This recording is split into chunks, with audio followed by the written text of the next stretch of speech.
She had not opened that door in 3 years. Not really. She had walked through it, yes, carried groceries across the threshold, dragged firewood in from the porch stack, stepped outside at first light to check the sky, the way some people check a wound, with a kind of dread dressed up as habit.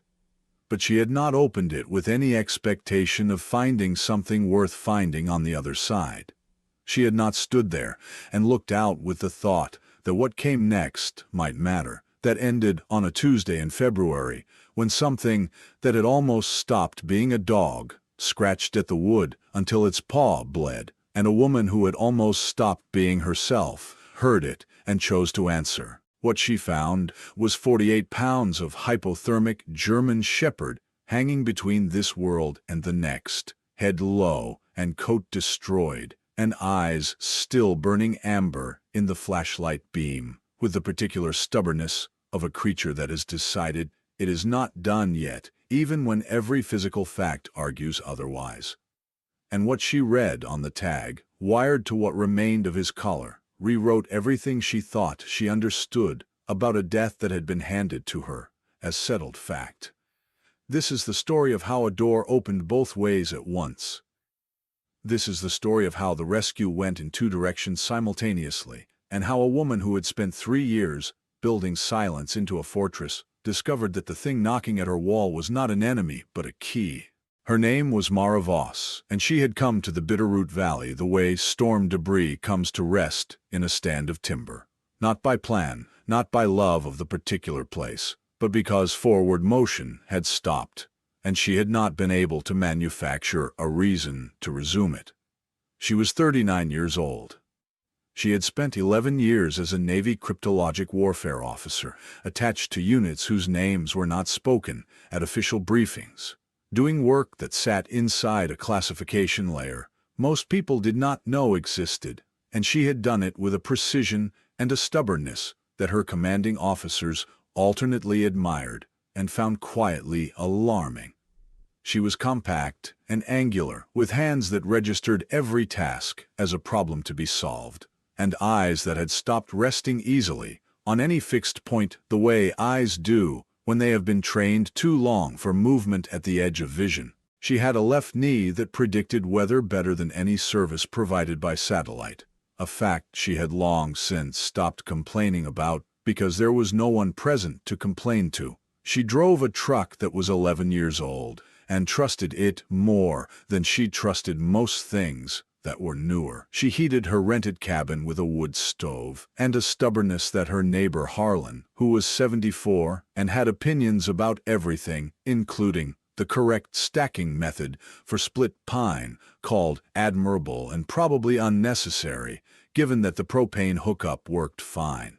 She and Harlan had an arrangement. He told her she was stacking the wood wrong, and she went on stacking it the way she stacked it, and neither of them mentioned that this small, recurring argument was the primary social exchange in both their lives most weeks. It was, in its way, the warmest thing either of them permitted themselves. The cabin sat on 12 acres at the end of a 2-track road that became a channel between white walls when the snow was serious, and the snow in the Bitterroot was frequently serious. The nearest paved road was 4 miles back.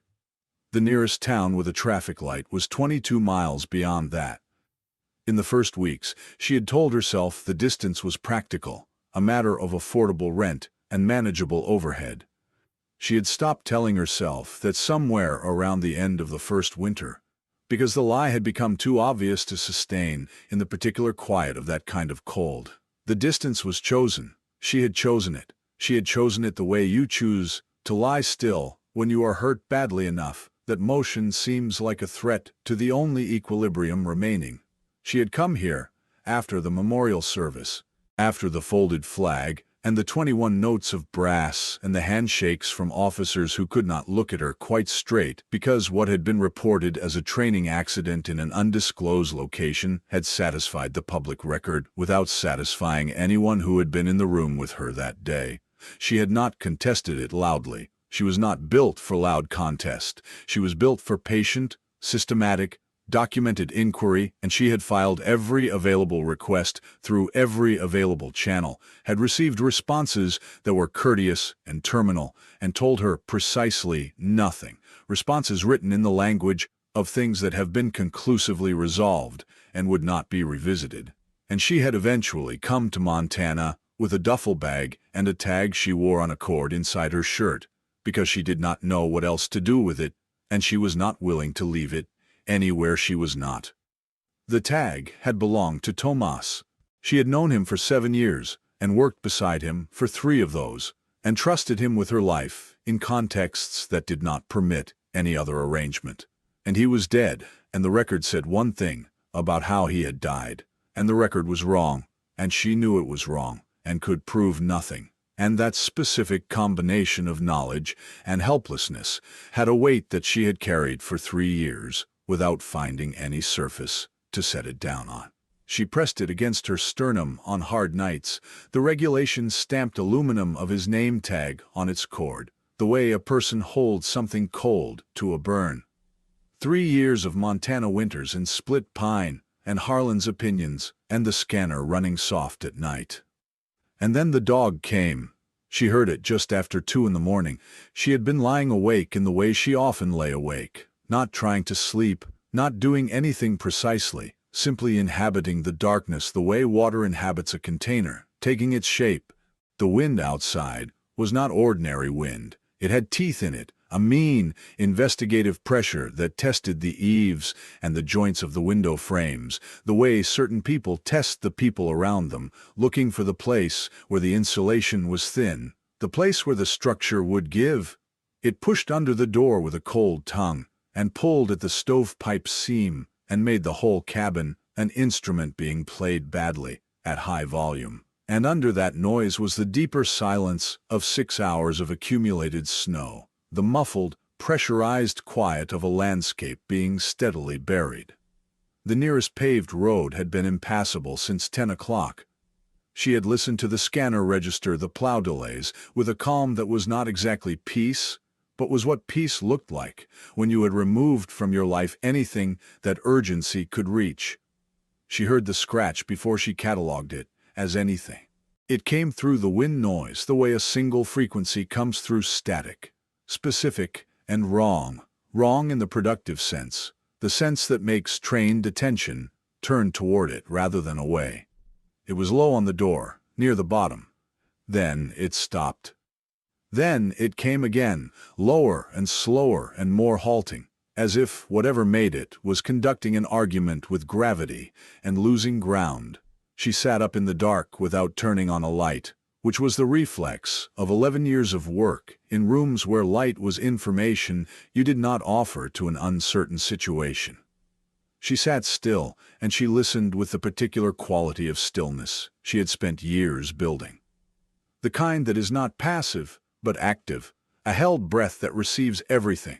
The sound came a third time, ragged and uneven, and in it her training identified distress, and something older than training identified desperation, the reaching out of something that is not certain it will be heard, and is reaching anyway, because reaching is all that remains. She put on her boots, unlaced. She took her handheld light from the shelf by the door, where it lived in the same position it always lived in, because preparedness is not a personality trait, but a geography, everything in its place, so that the hands find it in the dark without instruction.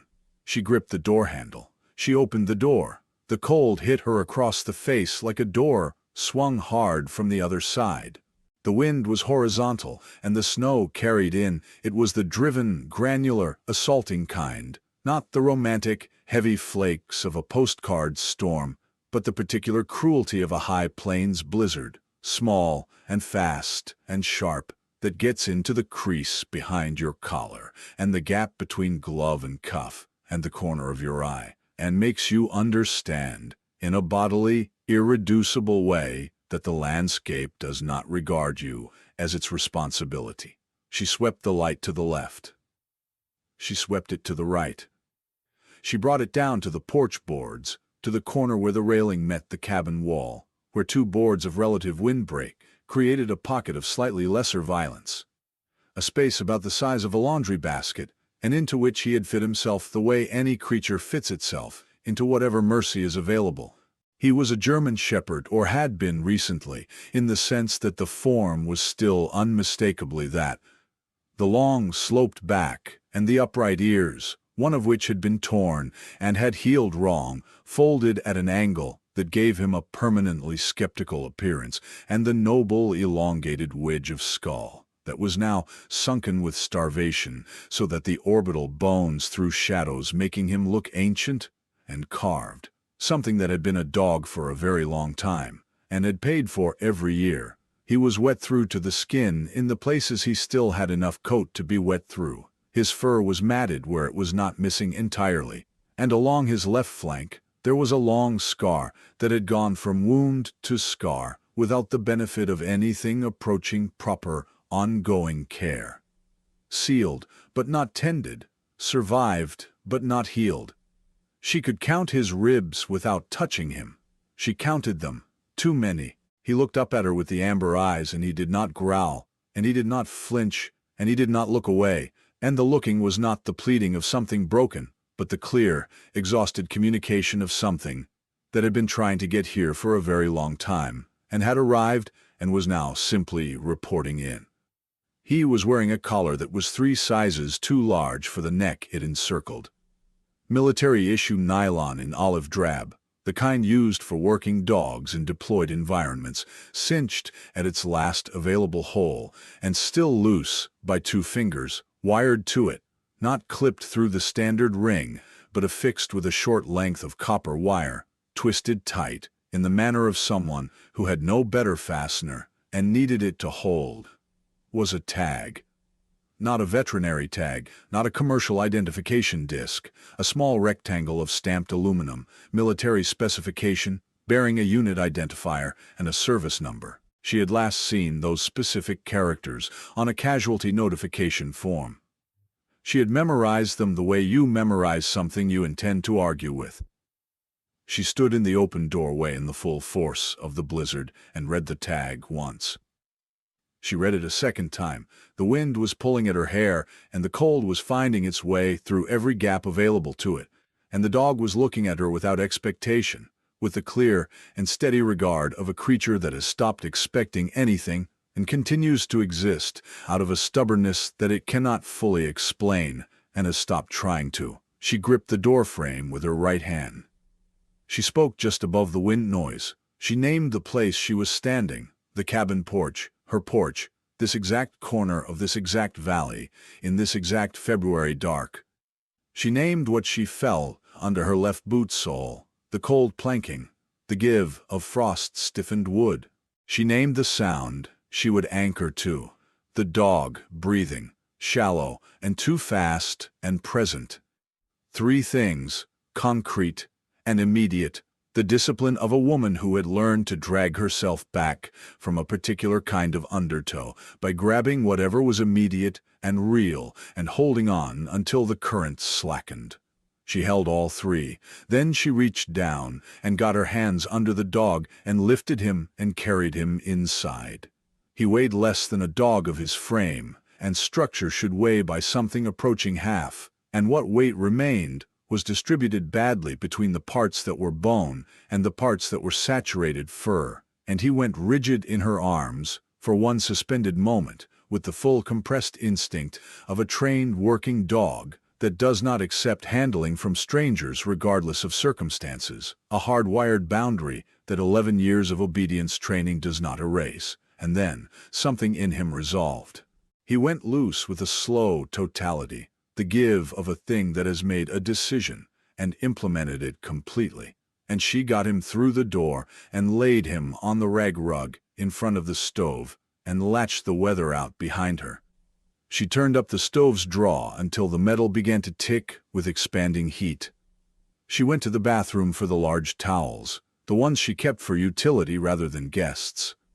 She came back and crouched beside him and began the work of drying him in sections, methodically, as you work a problem, from the core outward, preserving the heat generated by the process rather than dispersing it. His gums, when she gently lifted his lip to check them, were pale in a way that landed in her chest with a specific weight. His paw pads were cracked, and 2 were bleeding, the skin split by sustained cold on ground that had no mercy in it. The front right paw was the worst, the one that had been scratching at the door. The skin opened in 2 places from the sustained effort of asking to be let in. She cleaned the pads with the first aid kit from the cabinet under the sink. The comprehensive one, assembled deliberately because she lived alone and 4 miles from a passable road, and planning for the worst was the only kind of planning she bothered with. Antiseptic, applied carefully, which he accepted without pulling away. Gauze and medical tape, wrapped with enough tension to support without restricting. She was not a veterinarian. She was a woman who had received field trauma training in contexts that had nothing to do with dogs, but the principles translated without revision. Stop what is bleeding. Stabilize the temperature. Fluids given slowly. Rest permitted fully. She melted snow in the pot on the stove, because the line from the well had a slow freeze problem she had intended to address since November, and had not addressed. The way you fail to address things, when the care you are extending is not reaching as far as yourself. She offered him water from her cupped hand first, small amounts repeated, watching for how he received it, because a hypothermic and dehydrated animal given fluids too quickly can go into a crisis that replaces one emergency with another, and she was not in the business of manufacturing new problems, in the act of solving old ones. He drank from her palm without biting her. He drank with the careful, deliberate attention of something that is conserving energy for the things that matter. He watched her while he drank, the amber eyes moving across her face with a specificity that she found in the particular charged silence of 2 in the morning, in a blizzard with everything that tag meant sitting in her sternum like a stone, genuinely difficult to hold. He was evaluating her. She was certain of it in the way you are certain of things you cannot fully articulate, but have learned not to dismiss. She let him look. She looked back. Whatever the evaluation concluded, he accepted the water she offered and went on accepting it, which was the only answer available in either of their languages. She sat on the rug beside him for the remainder of the night. She did not sleep. She held the tag from his collar in her free hand and turned it in her fingers in the stove's warmth, and she did not yet permit herself to think through what it meant, because what it meant was too large to be contained in the space between 2 in the morning and first light. And the dog needed her present and operational, and grief is not an operational condition. She had a rule about falling apart. Only when the situation permitted it. The situation did not permit it. Not yet. The snow continued. The stove ticked with contracting and expanding metal in the specific voice of cast iron, doing its work steadily in the cold. The dog's breathing deepened from the fast, shallow draw of a body in crisis to something more deliberate, more committed, a slow and pulled sound that said his lungs had decided they were going to keep working, and his body had ratified the decision. Around 5 in the morning he exhaled one long breath that was almost a sigh, almost human in its specificity, the sound a creature makes when the accumulated weight of cold and fear and the effort of simply continuing finally encounters warmth sufficient to absorb it, and it all goes out at once. He laid his heavy head against her thigh. He closed his eyes. She looked down at him in the stove light. She named the place, the cabin, this room, the rug, the sensation, the warm, solid weight of his skull against her leg, the sound, his breathing, slower now, committed and even. She pressed her palm flat against the side of his neck, just below the too large collar, and felt his pulse working steadily under her hand, and she held that, and the night held them both, and the snow went on falling without any particular interest in what it was covering. By first light, she had a working list. The dog needed a veterinarian. The road was not passable, which was not a new situation, but was a relevant one. The veterinarian in Reedsville was Dr. Claudette Farr, who drove a battered county contract truck with a veterinary kit in the back that was not battered at all, who had a way of delivering terrible information about an animal with the flat, considered precision of someone giving a weather report, in which the weather is unfortunate but the data is unambiguous, and who was not reachable until the plows ran. Mara put the radio scanner on low. She made coffee in the dark and stood at the window and watched the gray come up over the tree line with the slow reluctance of a February bitterroot dawn, the light arriving horizontally and without confidence, the way February light arrives, as if it knows it is not especially welcome, and has come anyway, because that is its assignment. She looked at the dog. He was sleeping on the rug with his nose tucked under his tail, in the specific configuration of an animal that has made peace with its location.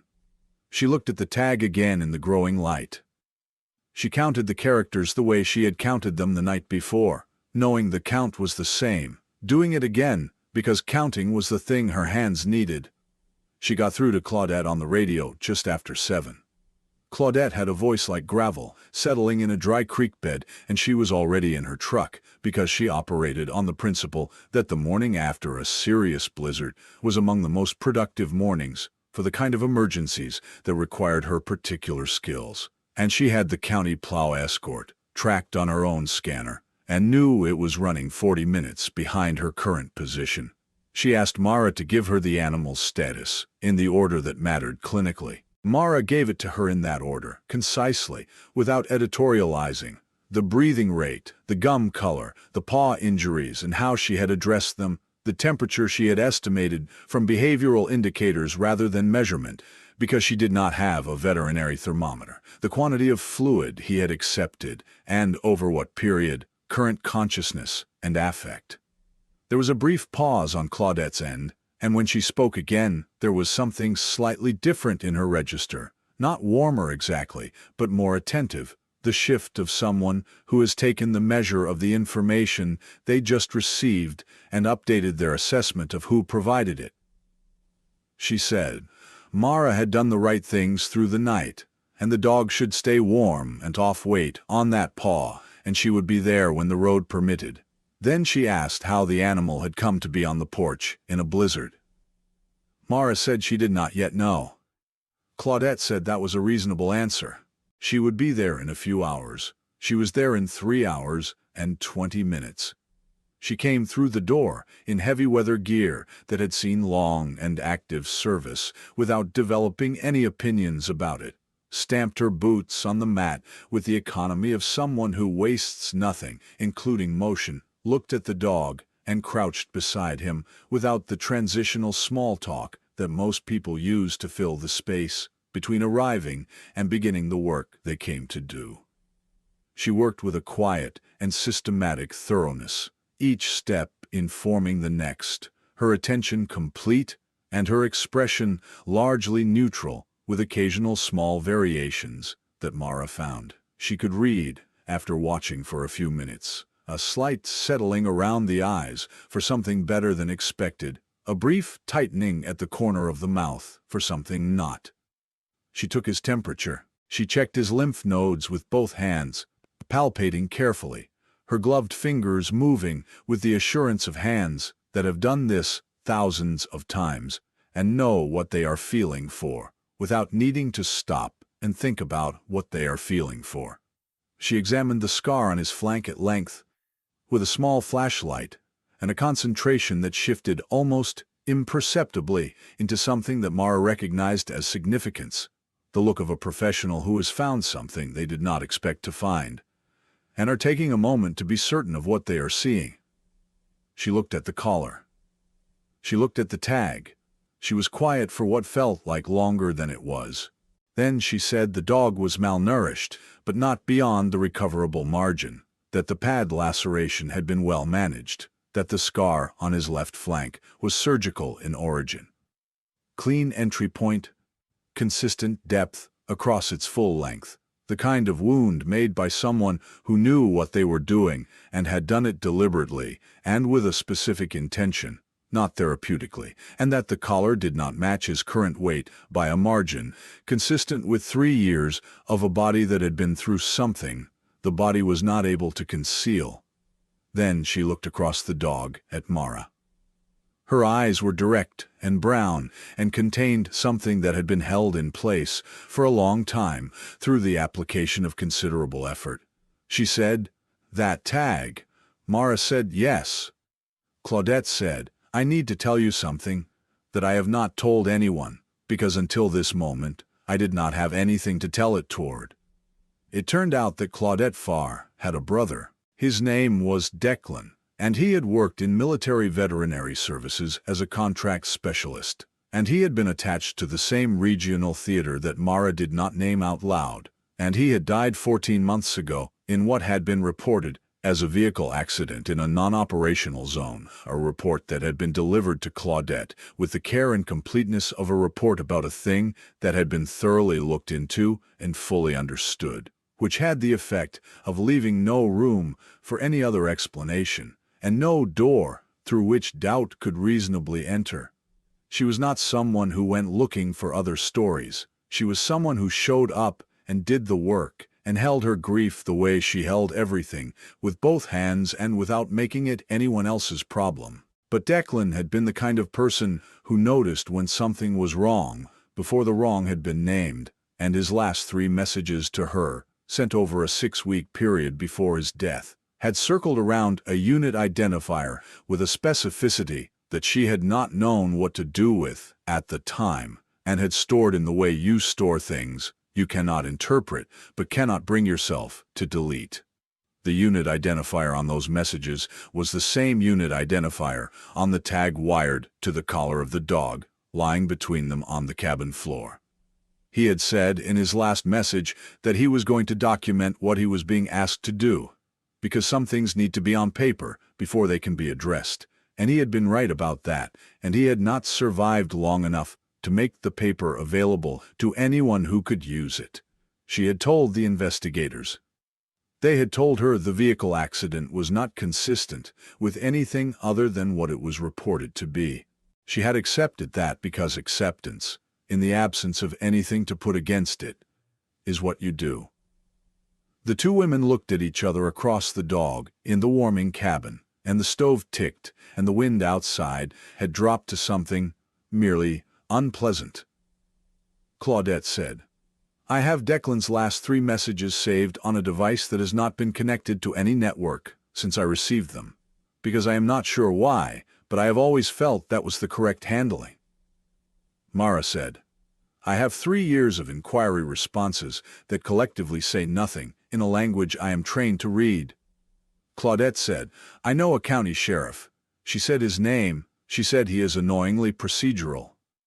Mara said, "Bring him in." Walt Greer drove out 2 days after the blizzard when the roads were sufficiently passable, and he had organized his approach to the information he had been given by Claudette, who had called him with the kind of concision that he had learned over 19 years of county law enforcement to take very seriously, because concise people in possession of real information are rarer than people in possession of real information generally appreciate. He was 56, with a mustache that had been present for all 19 years of his service, and a patience that had not been depleted by any of them, and a thorough professional distrust of anything that could not be documented and verified. He walked into the cabin and stood looking at the dog for a while without speaking, which was his way of beginning a conversation, letting the room organize itself around him rather than around his voice. He sat at the kitchen table with a legal pad. He asked Mara to begin at the beginning, to tell him what she had, in the order she had received it, and to describe, rather than interpret, wherever the distinction was available. She told him. He wrote. He asked Claudette the same thing. She told him. He wrote. He looked at the tag and the collar for a long time. He took evidence bags from his coat pocket with the casual efficiency of someone who had brought them specifically because it had already occurred to him that he might need them, and he bagged both items and labeled them in the careful specific handwriting of a man for whom the label is not a formality but a first link in a chain. He said, "Here is what I am going to say, and I need you both to hear it as a constraint rather than as a suggestion." They waited. He said, "I will follow this wherever it goes," he said, but I will follow it on the road that holds up, and the road that holds up requires documentation, and not stories, and it requires that neither of you does anything that I would have to describe in a proceeding as heroic, because heroic is extremely difficult to prosecute against." Mara said she understood the distinction. He looked at her with a specific quality of attention, of a man who has watched many people claim to understand a distinction, and then discover they did not. He said, "I mean that seriously, Voss." She said, "I heard you clearly the first time." A pause. He looked at the dog, who was regarding him from the rug, with an expression that suggested provisional and conditional tolerance. Walt said, "Does he always look at people like that?" Mara said, "He's discerning." Walt said, "Good quality in an animal." He picked up his terrible coffee, and he did not argue with the characterization. The dog's name was Cipher. She did not give him this name. She found it in the last entry of a small green notebook, water-damaged at the top right corner from extended exposure to something the paper had eventually won its argument with, that arrived in Claudette's mailbox 7 days after the blizzard in a padded envelope with no return address and a postmark from a town in Idaho that none of them had any established reason to know, which Claudette recognized from Declan's messages as sitting 2 hours from the last installation he had been assigned to before his death. The notebook was Declan's. It was careful and systematic in the way of a man who was frightened and documenting with the precise awareness that he might not be present to explain what he had written, that the documentation might have to stand on its own and speak for itself in circumstances he could not fully anticipate. He had written clearly, with dates and locations and names spelled out rather than abbreviated, because abbreviation is the enemy of evidence when the person who knows what the abbreviation means is no longer available to explain it. The notebook covered the last 8 months of his life. What it described in accumulating and specific detail was a private contractor operation running beneath the cover of a military animal support program, using military-affiliated working dogs as unwilling participants in a pharmaceutical testing program that had no ethical oversight and no authorization from any veterinary board, administered through a locally incorporated nonprofit that presented itself publicly as a fund for veteran and working animal welfare, that held fundraising galas and issued press releases about its community impact, and whose donor wall at the regional hospital included the names of several people who had no idea what the fund actually funded. The nonprofit's registered director was a man named Ferenc Kálay. He was 61 years old. He sat on the County Economic Development Board. He had shaken Mara's hand at the Reedsville Fall Fair 2 years ago with both of his. The two-handed shake of a man who has learned that warmth deployed at scale creates the impression of sincerity in people who are not watching closely enough. His name was in the notebook 43 times. She counted. Tomas, according to the notebook, had worked as a handler in the operational context that surrounded the program. He had not known initially the full scope of what the facility was doing. When he understood it, he had done what the notebook described as removing one animal from the program without authorization, in the way of a person who has reached the limit of what they can witness and remain complicit in simply by continuing to be present. The animal he removed was identified by working number. Claudette cross-referenced the number against the collar's markings and confirmed it. Cipher. Tomas had taken the dog out of the facility on a Tuesday. He had died 3 days later, on a road, in circumstances the notebook described, not as something Declan had seen, but as something he had been told about by a man named Garrett, a site manager for Callaway's operation, who had kept his own parallel record because he was, as Declan wrote in the cramped, deliberate hand of the final pages, not entirely comfortable with the direction this is going, and I believe he is keeping it for the same reason I am keeping mine, because some part of both of us understands what insurance looks like and what it is for, and neither of us is willing to bet that we won't need it. Garrett's full name was in the notebook. Walt Greer located him 3 weeks after the blizzard in a town in western Idaho where he had been living in the quiet, careful manner of someone who has spent 14 months listening for a knock at the door that could go one of two ways and has been unable to do anything about which way it goes. He was 53, and he had a conscience that had been compressed under 14 months of the specific weight of what he knew. And when the knock finally came, and the person on the other side was a county sheriff with a legal pad rather than what he had been afraid of, Garrett sat down at his kitchen table and set the weight down. He had records stored in a weatherproof case beneath a floorboard, hard copies, organized chronologically with chain of custody documentation for each set of pharmaceutical trials, naming the nonprofit as contracting entity and naming 3 pharmaceutical companies as counterparties, with dates and compound identifiers and the working numbers of 7 dogs. Cypher's number appeared in the earliest documentation. The record of his removal was there. The incident report on the road where Thomas had died was there, written in the flat corporate language of liability management, which described what had happened as an unfortunate outcome related to an unauthorized removal of proprietary assets, and which named a road and a time and a weather condition, and which had been written by someone who believed that the language of liability could substitute for any other language if applied consistently enough. Walt Greer took the evidence from Garrett's kitchen, and he did not do anything dramatic with it. He called 2 contacts at the state level. He called a federal contact he had dealt with on 2 prior matters and found to be thorough and difficult to impress, and therefore trustworthy in the specific way that thoroughness and difficulty to impress produce trustworthiness. He told Mara and Claudette that what followed was going to feel like nothing for a long time, and then like something insufficient, and eventually like something real, and that this sequence was not a failure of the process, but the nature of it. He said the process existed precisely because spectacle is satisfying and ephemeral, and documentation is tedious and lasting, and those 2 facts are not coincidentally related. Mara asked how long. He said months for the initial filings, likely longer for anything resembling a trial date, and that Kálay had retained legal representation whose primary skill was the management of delay. He said, but the records Garrett kept do not go away. He said, and the notebook does not go away. He said, and cipher, for what it is worth, is why the notebook found its way to Claudette's mailbox, which means, in the evidentiary history of this case, the dog is the first link in the chain. Mara said, the dog isn't evidence.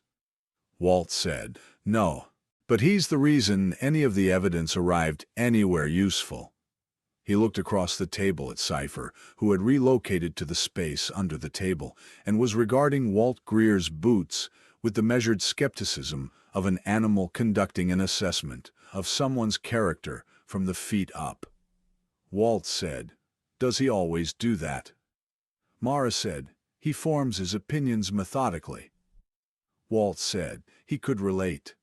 The intimidation, when it came, was not dramatic in the way of people who are confident.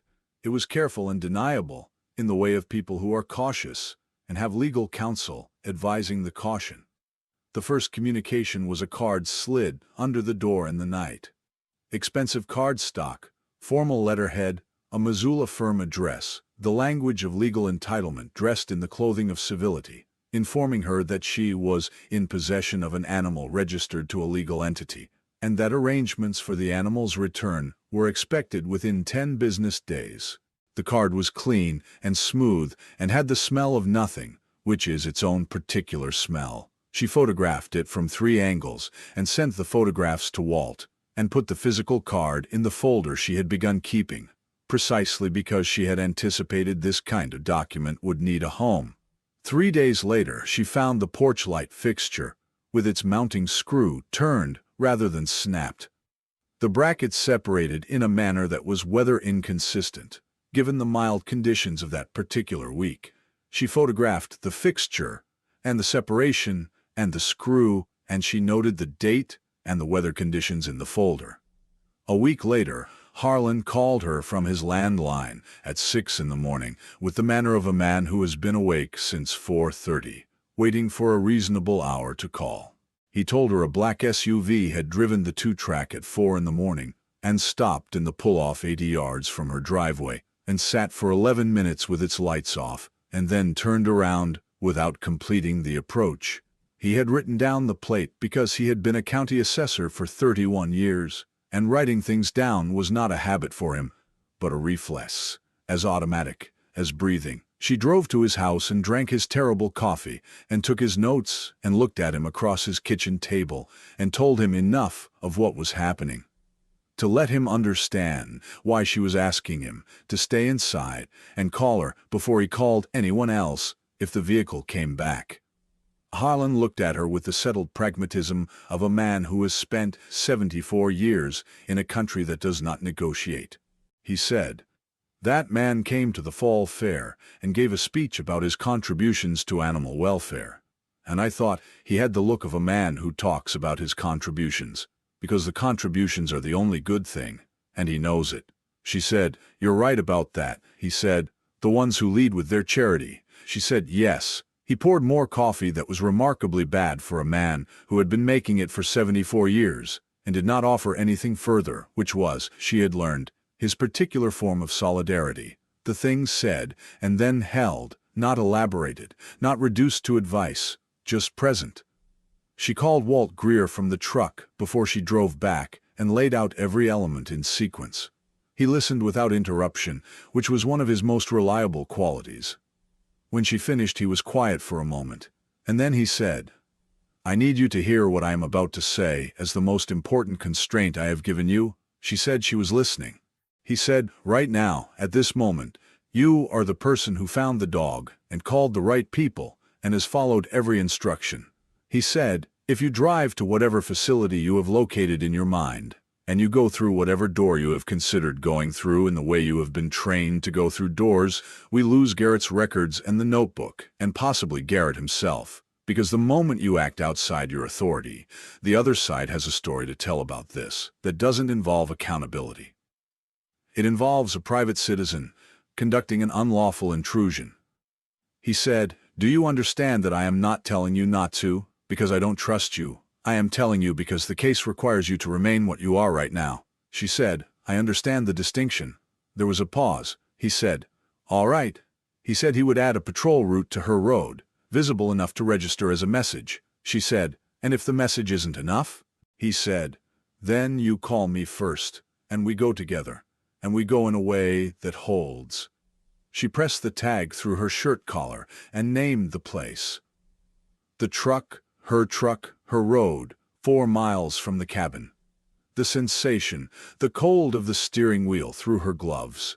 The sound, the engine running, steady and reliable. She held those 3, and she held her line. She was not navigating it alone, the way she had navigated the previous 3 years, and this was the difference. And it was large enough to deserve to be named plainly rather than implied. Claudette came 3 mornings a week, arriving with the punctuality of someone whose schedule is organized around living things that do not respect the inconvenience of weather, and she sat at the kitchen table with coffee that was significantly better than what either Harlan or Walt produced, and they worked through the notebook together, one reading and one listening, both marking the places where the language shifted, where careful professional writing suddenly became more oblique, more passive, more careful in the specific way of someone who is documenting under constraint and trusting the reader to understand what the constraint means. Claudette had a quality of attention that Mara had stopped expecting to encounter in civilian life. Complete, non-anticipatory attention, the kind that receives without revising while it receives. She was also consistently, precisely funny about the things adjacent to the hard center of what they were doing, in the way of a person who has delivered terrible news so many times that she has learned. Humor is not a retreat from gravity, but the thing that makes sustained gravity survivable.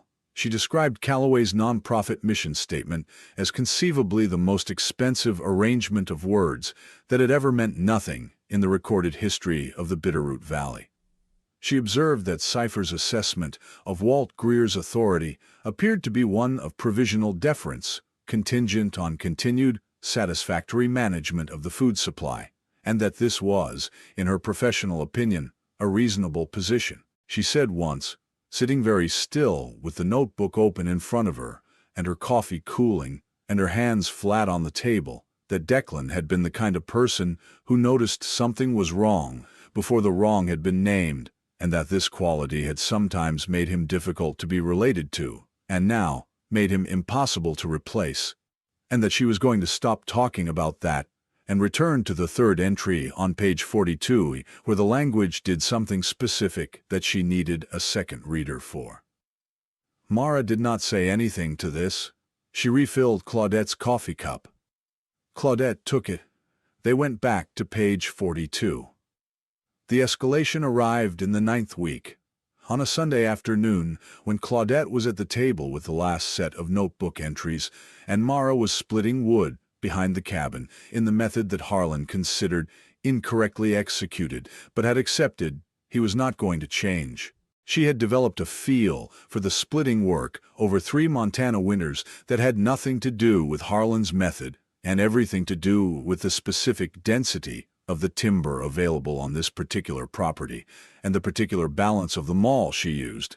And this was the kind of knowledge she had stopped bothering to explain. She was in the rhythm of it, the specific, meditative quality of physical work that has been repeated often enough to require no conscious attention. When Cypher came around the corner of the cabin at the controlled, deliberate fast walk that is not a run but is not ordinary walking either, the gait of a trained working dog communicating a specific category of information through its movement rather than its voice.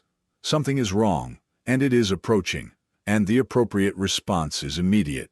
He went to her left side and stopped with the precision of a dog who has done this before, in contexts that required the precision to matter. She put them all down. She turned and listened with her whole body. The vehicle came through the trees from the direction of the 2-track, moving without headlights in the flat gray Sunday light, and it stopped in the timber, and 2 men came out on foot, moving with the purposeful, unhurried stride of people who have been sent to deliver a message with their bodies and believe the delivery is already complete before it begins. They were large and quiet and wearing the particular expression of men who have made a career of making things stop and have not previously encountered much difficulty in the doing. They did not announce themselves. They began walking toward the woodpile with the even pace of a settled outcome. Cypher did not bark. He moved 2 steps in front of Mara and positioned himself there without aggression and without retreat, simply present, in the way of something that has decided this is the boundary, and the boundary is here, and not anywhere behind it, she said at a volume and in a register that required neither elevation nor emphasis. You are on private property, and the animal in front of you is under a county hold administered by the Clearwater County Sheriff's Office. One of them said, Mr. Kálay would like his property returned. She said, the appropriate process for that request is documented and available to your employer through his legal representative, and she named the channel. He looked at her. He looked at Cypher. He looked at his partner with the look of people recalculating. The second man moved left, a flanking motion, the instinctive response to a line that has been held, and Cypher moved faster than the motion, cutting the arc with his body, placing himself in the path with the economy and precision of a dog who has practiced exactly this in exactly this configuration, who knows what blocking means and what it costs, and is offering it without theater. The second man stopped. The pause had a quality. Cypher looked up at him in the long, quiet pause, and what passed between them was not a threat, but a clarity, and the clarity was sufficient. The first man said they would be in touch. She said the appropriate channel was documented. They walked back through the timber.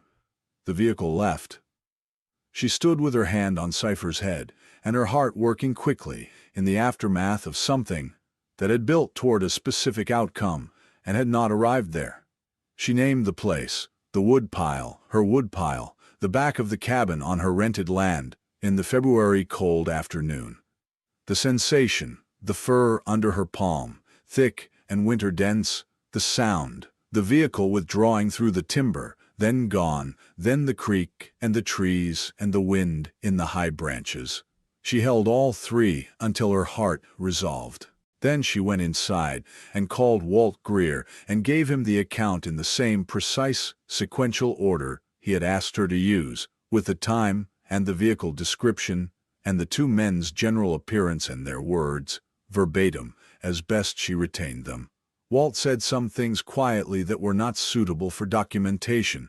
Then he made 3 calls, and 48 hours later, Pierce Calloway had a federal question to answer that made every county-level conversation he had been managing look preliminary. The investigation was not clean or quick or satisfying in the manner of investigations in stories. It was a process of accumulation, documentation, and coordinated tedium across 3 agencies that increased to 4 within the first 60 days, and that proceeded through the subsequent 7 months in the way that real accountability proceeds. Slowly, through the layering of evidence and testimony and verification, each layer dependent on the ones below it for its structural integrity, none of it spectacular, all of it necessary. There were depositions, there were motions, there were delays from Calloway's legal team that were, as Walt described them, technically permitted and professionally intended to induce the kind of fatigue that causes cases to settle for less than they are worth. But the delays did not achieve that because the case did not rest on the patience of the people pursuing it. It rested on Garrett's weatherproof case under the floorboard, on Declan's water-damaged notebook, on the chain of custody documentation that named specific compounds and specific dates and specific animals by their working numbers. The pharmaceutical companies named in the records settled with the federal regulator in a process whose press release Mara read once and put down, because the language of regulatory settlement is a specific form of language designed to acknowledge without admitting, to address without naming, to resolve without explaining. Calloway was indicted on 11 counts. Walt said 7 of the 11 were expected to clear the preliminary motions, and 3 of those 7 were, in his estimation, the ones that constituted the real argument for consequences rather than procedure. He said the trial would take as long as it took, and that guessing would not shorten it. The military inquiry into Thomas's death was reopened 7 months after the blizzard.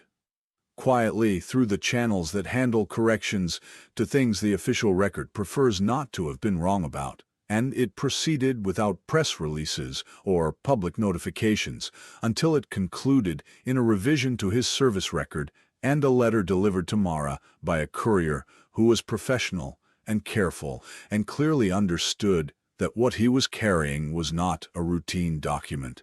She signed for it at the door. She brought it to the kitchen table. Cypher was under the table with his chin resting on her foot, and the warm pressure of his weight against her boot was a fact she was grateful for. She read the letter twice. The training accident designation had been revised. A different word appeared in its place. One that was not the word she would have chosen, and that did not name everything the thing had been, but that was not the same word as the one that had been there for 3 years. And the difference between those 2 words was the difference between a record that lied and a record that did not lie. And the record was what outlasted everyone in the room. She set the letter down. She pressed her palm flat against the table's surface. She named the place, her kitchen table, her table, the table where the notebook had been, and the tag, and the card from the attorney, and every document that had accumulated in the months since February. The sensation, the paper beneath her hand, the particular texture of an official letter, solid and cool. The sound, Cypher's breathing, slow and even and completely committed to continuing. She held all 3. She stayed with them until the grief that the letter carried. Not the new grief, but the old grief reordered, placed differently in the architecture of what she carried. Found its position, its weight, its location in the structure, rather than pressing against the walls of it from the outside. That evening she called Claudette. Claudette already knew from her own notification which had arrived by the same courier the same afternoon. She was quiet on the line for a moment, and then said, "Declan used to say that the truth doesn't disappear, it just waits for someone to go looking in the right place." Mara said, "It waited a long time." Claudette said, "Yes." She said, "It doesn't make the loss smaller." Mara said, "No." Claudette said, "But it makes the story true." Mara said, "Yes." They sat with that for a moment, without filling the moment with anything. Some conversations are assembled piece by piece over months and arrive complete and do not require elaboration, because all the elaborations happened in the months of assembly, and what arrives at the end is the thing itself, whole and sufficient. Spring came to the Bitterroot slowly and without confidence in itself, which is how spring comes to that country, with mornings still cold enough to make the truck windshield opaque with frost, and afternoons that were ambiguous in the specific way of a season that has not fully committed to its own arrival. The snow retreated from the meadow in stages, pulling back from the fence posts first, then from the base of the tree line, then from the north face of the woodpile, revealing the dark ground beneath in patches that widened daily and made the landscape look in the early morning light like something in the process of being uncovered rather than something emerging. The creek 200 yards east ran loud with snowmelt, a constant, active sound that had been absent all winter and returned now like a conversation resumed after a long silence. The tree line put out its first green in the second week of March, the tentative and almost transparent green of leaves that are not yet certain they have made the right decision. Cypher ran the fence line every morning now, without favoring the right front paw, and the running had the quality of an animal recovering not just its body, but its sense of what its body was built for. He had regained 14 pounds from his arrival weight, and his coat had filled back in across the previously bare patches along his flank, thick and dark with the characteristic black saddle over tan, and he moved with the specific, recovered confidence of something that has remembered what it is. He had claimed the space under the porch eaves as his own. He had developed a committed, territorial, completely serious dispute with two ravens that had established a position above the storage shed, a dispute the ravens returned with equal seriousness, and the ongoing standoff had an elaborate rule-bound quality that Mara found, in the weeks when waiting for the legal process to advance was most wearing, genuinely useful to observe. Neither party was willing to concede. Both parties were certain they were right. She understood this position. In early April, Claudette arrived on a Tuesday morning with the certifications and application materials for a federal working dog rehabilitation and placement program spread across her truck's passenger seat. And she set them on the kitchen table and poured herself coffee without asking, and said, "Between your background and my credentials, and this property, we meet every requirement." She said it the way she said things that were already decided.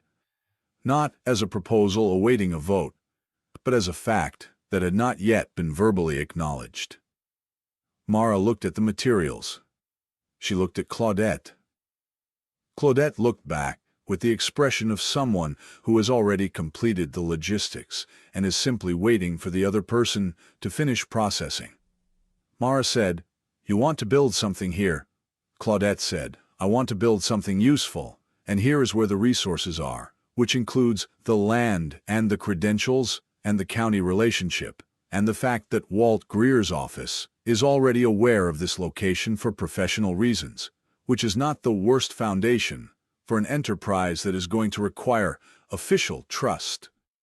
Mara said, "Harlan will have opinions about the construction." Claudette said, "I've met Harlan.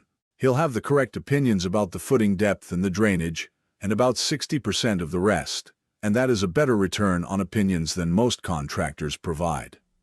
The certification came through in July. The construction began in August. Harlan's opinion about the concrete footing depth was, in the end, precisely correct, which Claudette acknowledged directly, and Mara acknowledged by implementing it without commentary, which was the most efficient form of acknowledgement available. Cypher was ready on a morning in early September that was clear and cold enough to require a jacket in the low light, with the long September sun making the meadow look like a thing being seen for the last time, which is not sadness but honesty, the light of a season that knows what comes after it. She had known for 10 days that he was ready. Claudette had stated it clinically, in the language of behavioral benchmarks and physiological recovery indicators. Cypher had stated it in the language of the fence line, and the way he oriented to the tree line when the east wind moved through the timber, the way a door orients to the room it opens into. She had a contact at a federal working dog program that had, through the course of the investigation, come to know Cypher's history and had expressed formal interest in his placement. His behavioral assessments since his recovery were described, in the program director's letter, as remarkable.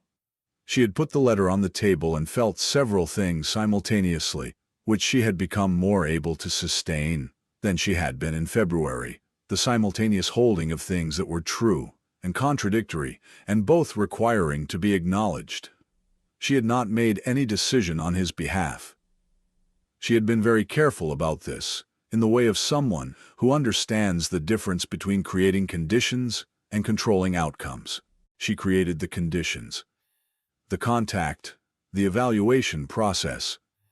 3 mornings of the work sessions in the meadow between Cypher and the program's handling specialist, while she stood on the porch with her coffee and watched from a distance that was not absence, but permission. On the 3rd morning at the end of the session, he came back across the meadow to where she stood on the porch steps and sat in front of her in the formal way of a working dog reporting in, and she crouched down so they were level and put both hands on the sides of his face, and he leaned his forehead briefly against hers with the specific and untheatrical gravity of an animal setting aside, for one measured moment, every learned prohibition against sentimentality. She said quietly, "Only for him. You were his, and he kept faith with you, and I am going to keep faith with what he tried to build, and you owe me nothing, and I am grateful beyond any language I have access to that you scratched at my door on that particular Tuesday." He looked at her for a moment longer with the amber eyes, direct and clear and full of something that did not need to be named. Then he turned and walked back to the handler, and he did not look back, and this was exactly right, and the exactness of its rightness had a specific weight that she held in both hands as the truck went down the 2-track and the tree line closed behind it, and the sound of the engine faded into the creak noise in the wind. She stood on the porch until the sound was gone. She stood a moment longer. She named the place, her porch, her land, the former rented cabin now owned, the lease converted to purchase in June, when she had decided that deciding where you are is the beginning of being somewhere. The sensation, the cold September morning air on her face and throat, her jacket, the specific opinion of her left knee about the ambient temperature, the sound, the creak, running clear and insistent and full of itself in the east. She held all 3. She let them hold her back. The first dog of the new program arrived in November, a 3-year-old Belgian Malinois with a shoulder injury that was 3 months past its acute phase, and a behavioral history that the intake documentation described as requiring an experienced handler with a high tolerance for strong opinions. He stood at the end of his lead in the new shelter doorway and looked at Mara with an expression that communicated, without ambiguity or qualification, that he had been waiting for someone competent to arrive and was prepared to be proven correct, but had not yet been given sufficient evidence. She looked at him. She said to Claudette, who was standing at her shoulder reviewing his intake paperwork, "I like him." Claudette said, "Of course you do." She opened the shelter door. He walked in with the air of someone who has decided to grant a provisional tenure, pending review. Mara followed him in and did not mention the review. Harlan came for dinner on the first Thursday of every month from October onward, because the dinners had begun spontaneously and continued spontaneously until they were no longer spontaneous, but simply a feature of the calendar as established as the woodpile, or the scanner, or the creek. Something that was there and would continue to be there and required no further justification. He had opinions about the Malinois' attitude that were accurate and therefore went largely unchallenged, which he found mildly disorienting. Walt Greer came by with a frequency that exceeded his professional business and fell short of anything either of them was willing to call a social pattern, which was an arrangement that suited everyone and required no discussion. The federal case moved forward in the layered, documented, thoroughly procedural way that real cases move forward, each phase generating the material for the next phase, the whole structure accumulating toward an accountability that would arrive not as a moment, but as a record. The first trial date held. The testimony days accumulated. Mara and Claudette drove to the courthouse and sat in the gallery on the days when neither of them was scheduled to testify, and listened to the documented facts of what had been done, read into a public record that could not be revised or reclassified. The verdict, when it came, was not the maximum the charges permitted, and was more than the defense had been willing to offer, which is where verdicts tend to land in cases that have been built correctly and patiently from the materials that hold.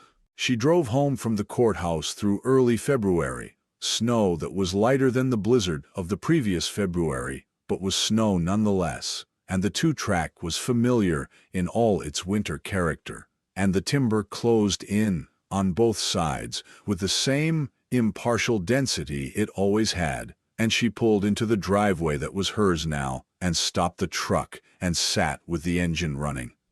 She pressed her palm flat against the steering wheel and named the place, her driveway, her land, the cabin behind it with a light on inside, because she had started leaving the light on when she went out in the early dark, not because she feared the dark, but because something in her had decided that the light was a thing worth providing for whatever came down the two-track. The sensation, the steering wheel under her palm, solid and present, the cold of it seeping through, even through gloves, the sound. From the shelter, the Malinois making his views on her extended absence known in the tone of an administrator who has questions. She got out of the truck.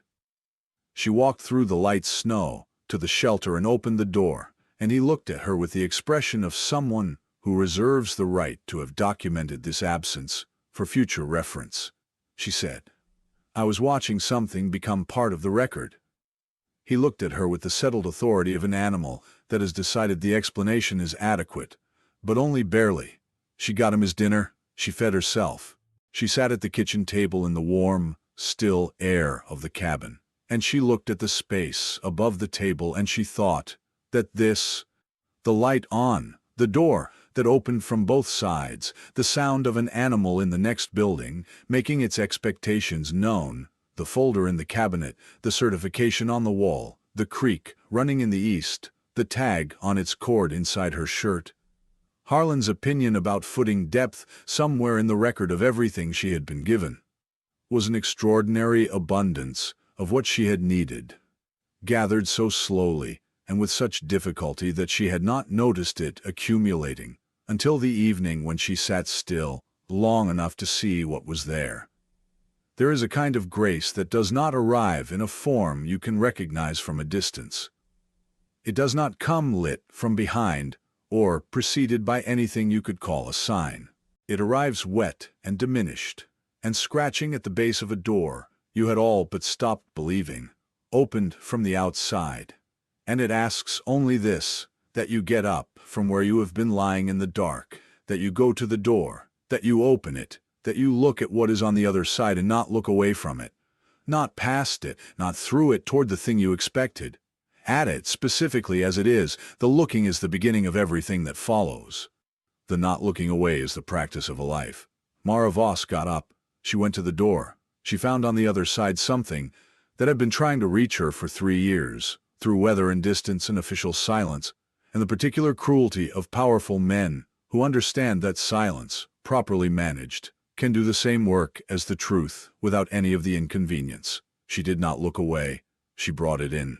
And what she found, once she had brought it in and warmed it and held it through the night and let it rest and watched it recover and let it go, was that it had been looking for her too. Not because she was exceptional, because she was present, because she got up and went to the door and opened it, which is the whole of what is required, which is less than we imagine when we are afraid, and more than we believe we can manage when we have been alone for too long. The truth that has been buried under official language and new snow and the careful paperwork of people who profit from its burial does not disappear. It waits, in the cold and the dark, for someone to come looking in the right place, at the right time, with the right intention. It finds its way to the nearest door, still attached to someone who will open it. It scratches until the paw bleeds, because it has no other tool. And the question it has been asking through every winter of its waiting is not a complicated question. It is the oldest and most elementary question a thing on the outside of a door can ask. It is simply, is there anyone home? Is the light on? Is there a hand on the other side of this door that will open it? The answer is yes. After everything, after the 3 years, and the official letters, and the blizzard, and the long, slow machinery of a justice that arrives in documentation rather than spectacle, after the grief, and the notebook, and the tag, and the dog who came back, and the woman who let him go, the answer is yes. There is someone home. The light is on. It has been on. The door opens. Come in.